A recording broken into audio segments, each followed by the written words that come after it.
샬롬 일용할 양식의 길만주 목사입니다. 오늘은 베드로전서 5장 12절에서 14절 마지막 부분을 함께 나누는 시간을 갖도록 하겠습니다. 베드로전서 5장 12절에서부터 14절까지 있는 부분을 함께 나누겠습니다. 베드로전서 5장 12절에 14절은 이제 베드로전서의 마지막 부분입니다. 그래서 이제 베드로가 이제 문안을 하고 축복을 하는 마지막 인사 한 말 하는 그런 부분입니다. 베드로전서 5장 12절입니다. 내가 신실한 형제로 하는 실로아노로 말미암아 너에게 간단히 써서 권하고 이것이 하나님의 참된 은혜임을 증거하노니 너희는 이 은혜에 굳게 서라 라고 했습니다. 내가 신실한 형제로 하는 실로아노라고 했어요. 이 실로아노스라는 사람은 누구냐면은 이제 바울의 동역자인 이 신라를 가리켜서 말하고 있습니다. 그래서 이 실로아노를 믿을 만한 형제로 생각하는 실로아노를 통하여라고 이렇게 했죠. 그래서 신라라고 하는 사람은 원래 그 바울이 제1차 전도 여행을 했을 때는 바울과 그리고 바나바 그리고 마가를 데리고 갔었죠. 근데 마가가 중도에 포기를 했죠.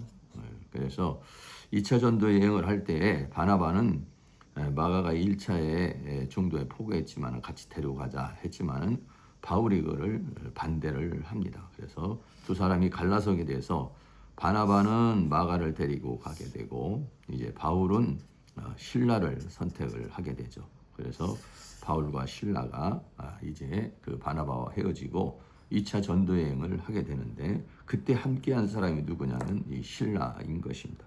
사도행전 15장 40절에 바울은 신라를 택한 후에 형제들에게 주의 은혜에 부탁함을 받고 떠나 수리아와 길리기아로 다녀가 교회를 굳게 하니라. 그래서 제2차 전도 여행을 함께한 사람이 누구냐면 이 신라인데 이 신라라는 사람이 베드로의 서신을 대필한 사람으로 이렇게 나오고 있습니다.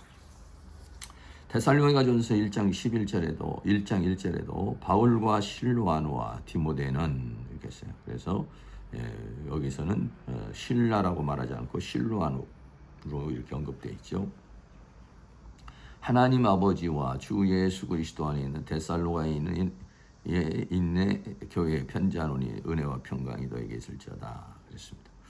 그래서 이 실로아노를 통해서 너희에게 간단히 써서 권하고 그랬어요. 실로아노를 통해서 베드로전서를 대피를 하였다는 것을 말해주고 있는 것입니다. 이것이 하나님의 참된 은혜임을 증거하노니 그랬어요. 그래서 베드로가 권면하는 베드로전서 5장까지 있는 권면하는 이 모든 것들이 뭐냐? 하나님의 은혜라고 이렇게 이야기를 하고 있어요. 그래서 하나님의 은혜 가운데에서 이 말씀을 증거하게 된 것이죠.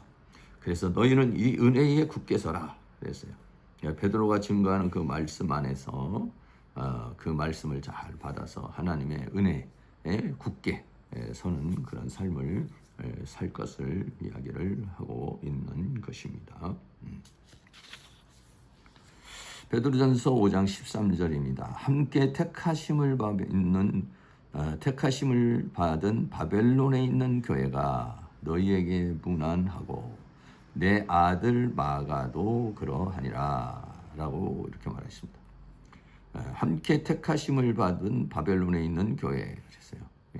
그래서 바벨론에 있는 교회가 문안한다 했는데 바벨론에 있는 교회가 흩어져 있는 나그네에게 문안하였다. 이 바벨론에 있는 교회는 이 바벨론은 로마에 있는 교회를 의미하는 것입니다. 실제적으로 바벨론에 있는라는 지역에 있는 교회가 아니라 이 바벨론이라고 하는 것은 세상을 상징하는 것인데 그 운율적인 표현으로 세상 속에 있는 그 로마 교회를 가리켜서 말하고 있는 것이죠. 그 로마 교회가 너희에게 나와 함께 문안한다. 내 아들 마가도 그리하니라 그랬죠. 이 마가라는 사람이 결국은 바울과는 헤어졌지만 바나바를 통해서 바나바를 통해서 마가가 하나님의 동역자로 쓰임을 받게 돼서 그래서 이 지금 베드로와도 함께 동역을 하게 되고 나중에는 또 이 바울과도 이제 함께 동역하는 그런 은혜가 있게 된 것을 보게 되죠. 그래서 이 바나바라고 하는 사람들은 바나바라고 하는 사람의 사역은 사람을 세워주는 그런 이제 특별한 은사를 가지고 있는 성품을 가지고 있는 그런 사람인 것을 우리가 알 수 있습니다. 초대 전승에 의하면 마가는 바울과 바나바가 떠난 후에 베드로의 동역자가 되었다고 한다라고 그래요. 따라서 베드로가 마가를 내 아들이라고 한 것은 친아들이 아니죠. 영적인 아들. 그러니까 아들같이 그렇게 키우고 서로 좋은 관계를 가지며 사역을 한 사람을 말하고 있는 것이죠. 그래서 이 마가는 바나바의 조카이죠. 그래서 골로새 4장 10절에 보면 나와 함께 갇힌 아리스타고와 바나바의 생질, 바가 이렇게 해서 생질이라고 하는 것은 조카를 가리켜서 말하고 있죠.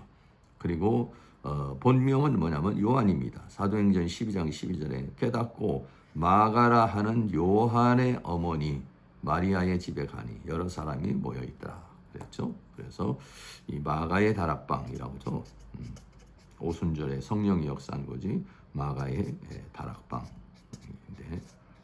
마가의 다락방에 그 마리아 어머니가 마리아죠. 그래서 그곳에서 이제 성령이 역사한 것처럼 마가도 거기에서 큰 은혜를 받고 이런 사역을 하게 된 것을 우리가 볼 수 있습니다. 5장 14절입니다. 너희는 사랑의 입맞춤으로 피차 무난하라. 그리스도 안에 있는 너희 모든 이에게 평강이 있을지어다 그랬습니다.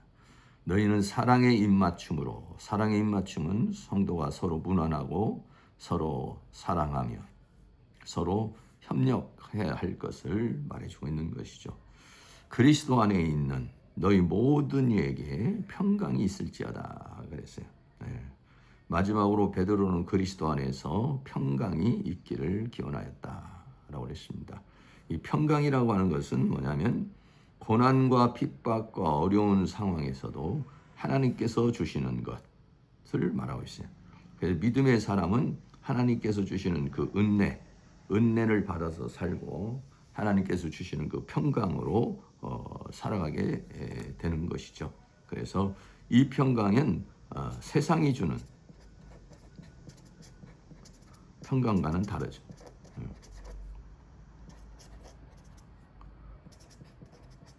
세상이 주는 평강은 아무 일 없고 좋은 일만 있는 거, 뭐 이런 것을 평강이라 이렇게 말해요. 그러나 그리스도 안에서는 여러 가지 환난, 핍박, 그 어려움이 있는데도 불구하고 이것을 이겨내는 힘, 이겨내는 능력, 이것이 뭐냐면 평강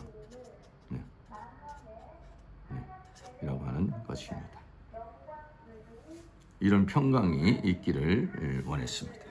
오늘 베드로전서 5장 마지막 부분을 함께 나누는 시간을 가졌습니다. 이 베드로전서는 실루아노 바울의 그 동역자였던 실라가 대필해서 베드로전서를 썼다라고 이렇게 말하고 있고, 그리고 베드로와 더불어서 마가도 함께 문안 인사를 한다라고 그렇게 말하고 있는 것을 보게 됩니다. 그래서 이제 모든 베드로전서를 받는 수신자들이 서로 사랑하고 협력하면서 그 여러 가지 환난과 어려움을 이겨나가기를 원하는 하나님의 평강이 있기를 원한다라고 베드로는 이제 마쳤습니다. 우리 사랑하는 모든 성도님들도 베드로전서를 오늘 마치면서 늘 하나님의 은혜와 평강이 있어서 그 은혜와 평강 가운데 승리하는 복된 삶을 살아가실 수 있기를 주의 이름으로 축복합니다. 감사합니다.